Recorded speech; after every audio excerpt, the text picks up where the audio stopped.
These Rochester Institute of Technology students aren't chanting for their favorite football or basketball team. Rather, they're cheering for a different kind of athlete. An event called Misfire in Rochester housed gamers looking to compete, and for some, to further themselves in the competitive Super Smash Bros. Scene. This gamer has done well enough in tournaments to become sponsored. He's rocking a jersey with his gamer tag or nickname Draxel on the back. Draxel is actually Hunter Gallagher from Liverpool. As an esports competitor, his sponsorship comes with some pretty cool benefits.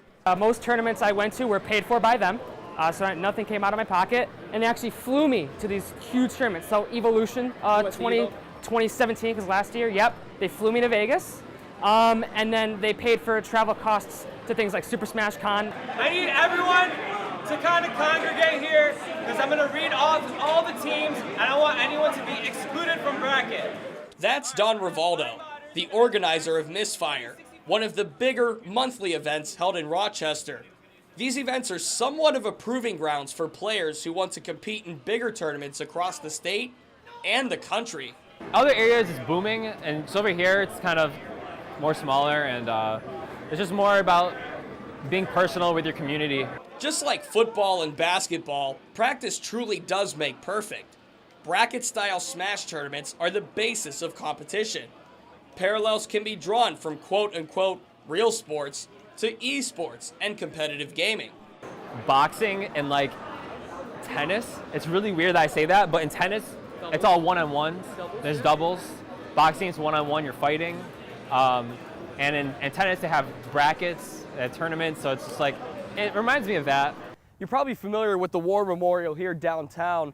Its seating capacity for Syracuse Crunch hockey games is around 7,000 people.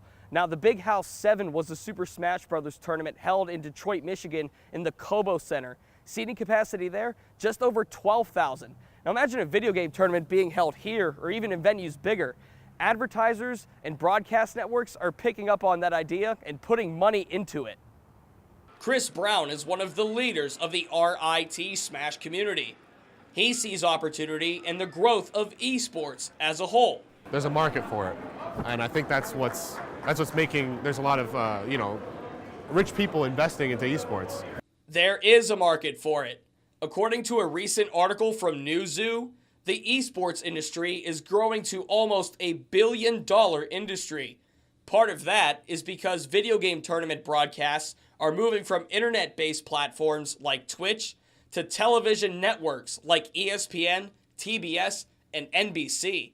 When you see the number of people playing video games and the number of people following these large tournaments of these great players that are all coming together, and you see 40, 50,000 people filling arenas, that sends a message.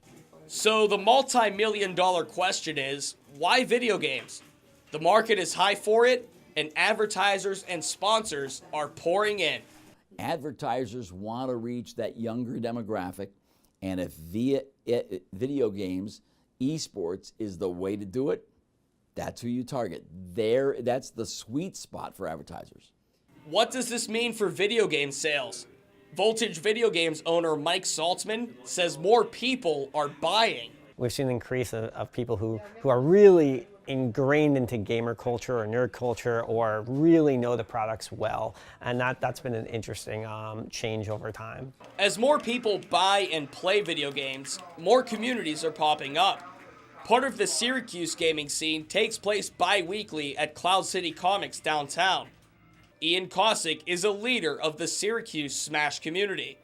It may not be as big as other communities, but bigger events on the same scale as Rochester's Misfire draw in bigger crowds to Syracuse. The Syracuse scene is a little bit on the decline, but I see, it's hard sometimes for people to come out and stuff, especially there's people in Oswego that I go and play with that will come to tournaments if I host them.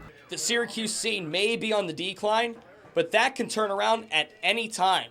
Esports is becoming a thing, it's getting bigger, it's only going to go up. I feel like a lot of people are jumping on board. I think it would be a really smart decision.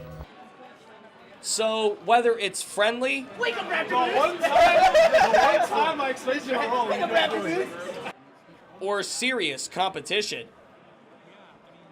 In venues small or large, anyone can grab a controller and a game and compete. Corey Christen, NCC News.